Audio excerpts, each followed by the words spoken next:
نحمده ونصلي على رسوله الكريم اما بعد فاعوذ بالله من الشيطان الرجيم بسم الله الرحمن الرحيم رب اشرح لي صدري ويسر لي امري واحلل عقدة من لساني يفقهوا قولي۔ نبی صلی اللہ علیہ وسلم دنیا کا سب سے مشکل ترین کام لے کر اٹھے تھے اور اس کام کے لیے آپ نے اپنا سب کچھ کھو دیا تھا، ہر طرح کی قربانیاں کی۔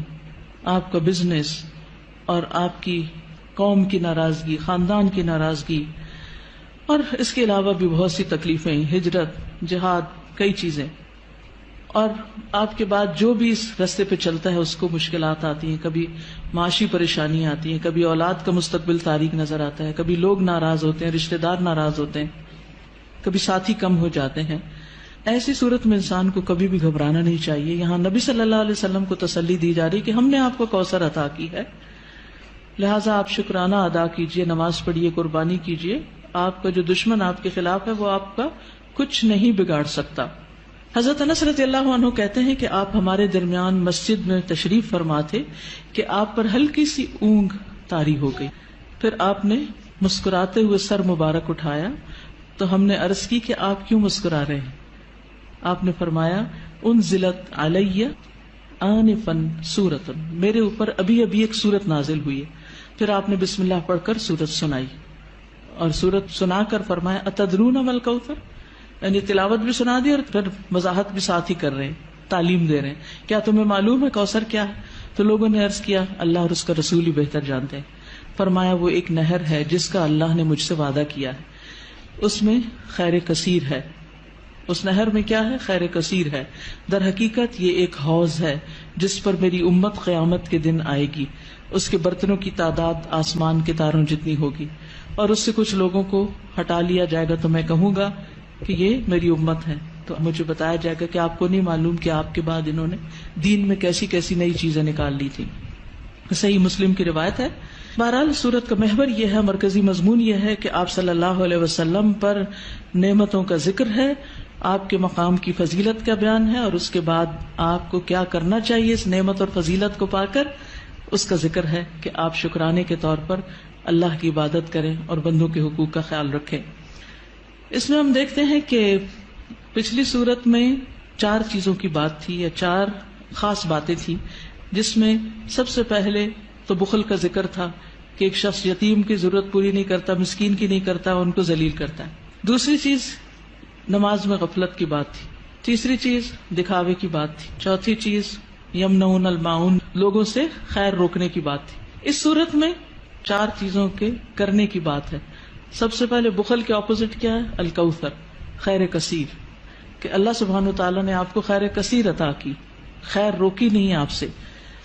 نماز سے غفلت کا علاج کیا؟ فصلی، نماز پڑھو۔ دکھاوے کا علاج کیا؟ لربک، اپنے رب کے لیے پڑھو۔ اور پھر یمنعون الماعون، اس کا اپوزٹ کیا؟ ونحر۔ جو شخص یہ کام کرے، کون کون سے؟ فصلی لربک ونحر، نماز بھی صحیح ادا کرے اور قربانی بھی کرے، صدقہ خیرات بھی کرے، اس کا دشمن سرنگوں ہو جاتا ہے، اس کا دشمن اس پہ غالب نہیں آ سکتا، اس کا دشمن اس کا کچھ بگاڑ نہیں سکتا۔ کبھی بھی آپ کو کسی سے خطرہ ہو، یہ 2 کام شروع کر دے، اللہ آپ کی حفاظت کرے گا۔ مشکلیں آتی اس لیے ہیں تاکہ ہم اپنے آپ کو سیدھا کریں، نمازیں اور اچھی کریں، اور اس کے ساتھ ساتھ بندوں کے حقوق کی طرف توجہ کریں، کہاں کمی ہو رہی، کسی کے ساتھ زیادتی تو نہیں کر رہے۔ تو آپ دیکھیں کہ کیسے مشکلات پر آسان ہوتی۔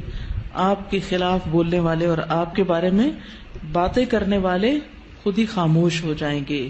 اس صورت کا پس منظر یہ بھی بتایا جاتا ہے کہ جب آپ کے بیٹے قاسم کا انتقال ہوا اور یہ خبر ابو لہب تک پہنچی تو اس نے کیا کہا کہ محمد ابتر ہو گیا، اب ان کا نام نشان مٹ جائے گا، کوئی ان کا نام لینے والا نہیں۔ تو آپ کو تسلی دی جا رہی ہے کہ آپ فکر نہیں کریں، ناکام آپ کا دشمن ہی ہوگا، آپ کو اللہ نے خیر کثیر عطا کر دی۔ تفصیل دیکھتے ہیں۔ انا اعطیناک الکوثر، بے شک ہم نے عطا کی آپ کو الکوثر۔ انا سے مراد اللہ سبحانہ وتعالی، اعطینا ہم نے آپ کو عطا کی۔ عطا کیا ہوتی؟ جس کا بدلہ نہیں چاہیے، ٹھیک ہے۔